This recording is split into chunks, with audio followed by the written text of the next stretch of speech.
Hello കുട്ടികളെ, next വീഡിയോയിൽ വളരെ ഇമ്പോർട്ടൻ്റ് ആണ്. ഐഡിയൽ സൊല്യൂഷൻ്റെയും നോൺ ഐഡിയൽ സൊല്യൂഷൻ്റെയും മാക്സിമം ആയിട്ടുള്ള എല്ലാ എക്സാംസിനും ഞാൻ തരയാണ്. ഇത് പഠിക്കാതെ ആരും തന്നെ പോകരുത്. നോക്കിക്കേ, ഐഡിയൽ സൊല്യൂഷൻ എക്സാമ്പിൾ ആരൊക്കെയാണ്? നോർമൽ ഹെക്സേനും നോർമൽ ഹെപ്റ്റനും. എന്നാൽ ഹെക്സേനും തമ്മിലുള്ള സൊല്യൂഷൻ ഐഡിയൽ സൊല്യൂഷൻ ആണ്. ബ്രോമോ ഈത്തേനും ക്ലോറോ ഈത്തേനും ഐഡിയൽ സൊല്യൂഷൻ ആണ്.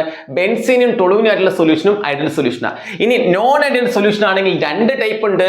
പോസിറ്റീവ് ഡീവിയേഷനും ഉണ്ട്, നെഗറ്റീവ് ഡീവിയേഷനും ഉണ്ട്. അല്ലെങ്കിൽ എത്തനോളും അസറ്റോണും എത്തനോളും വാട്ടറും തമ്മിലുള്ള മിക്സർ പോസിറ്റീവ് ഡീവിയേഷൻ ആണ്.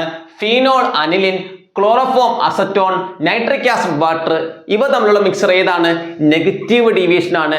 എക്സാമിന് ക്വസ്റ്റ്യൻ വരും, ഒരു എക്സാമ്പിൾ തന്നിട്ട് പോസിറ്റീവ് ഡീവിയേഷൻ ആണോ നെഗറ്റീവ് ഡീവിയേഷൻ ആണോ എന്ന് എക്സാമിന് ഉറപ്പായിട്ട് ചോദിക്കും. അപ്പൊ ഈ എക്സാമ്പിൾ, ഇത്രയും എക്സാമ്പിൾ നിങ്ങൾ പഠിക്കാതെ പോകരുത്, ഇരുന്ന് കറക്റ്റ് ചെയ്ത് പഠിക്കുക.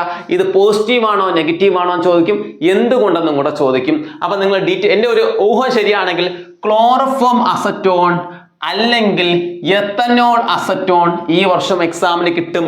അല്ലെങ്കിൽ നിങ്ങൾക്ക് ബെൻസീൻ ടൊളുവിൻ, ഈ മൂന്നെണ്ണത്തിൽ ഒരെണ്ണം നിങ്ങൾക്ക് എക്സാമിന് ചോദിക്കും. ഏത് ഡീവിയേഷൻ പറഞ്ഞ് നോട്ട് ചെയ്ത് വെച്ചോ. ഓക്കെ, അപ്പം നെക്സ്റ്റ് വീഡിയോയിൽ ബാക്കിയാണ്. Okay, by.